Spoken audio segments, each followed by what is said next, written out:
Sondu Voyager, koja je 33 godine slala podatke iz svemira, kako se sumnja, oteli su vanzemaljci.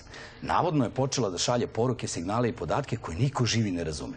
Sve tu nešto povezujem. Možda su i Krkobabića svojevremeno oteli vanzemaljci. Ja uopšte ne razumijem šta taj čovjek priča. Nemam pojma, ne. Nemam pojma.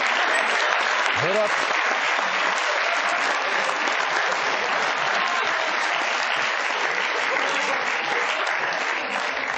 Sad ja nisam proveravao ovaj snimak zato što, ali mora da je istina, jer ja njega uopšte ne razumijem šta priča. Stvarno ga ne razumijem šta priča. Važi ono što je zakon već utvrdio 65, odnosno 65-60 godina za muškarce i 60 za žene i 40 godina za žene za muškarce kada je u pitanju staž, prema tome tu se ništa menjati neće.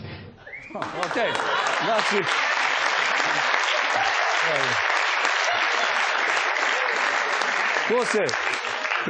Tu se ništa menjati neće, okej.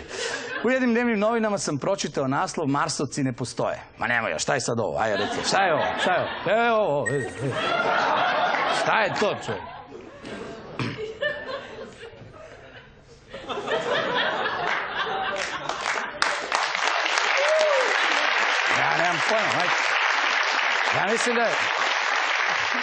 Ja mislim da je ovo definitivni dokaz da su vanzemaljci među nama i da uzimaju ljudski oblik. Samo se još nisu usavršili.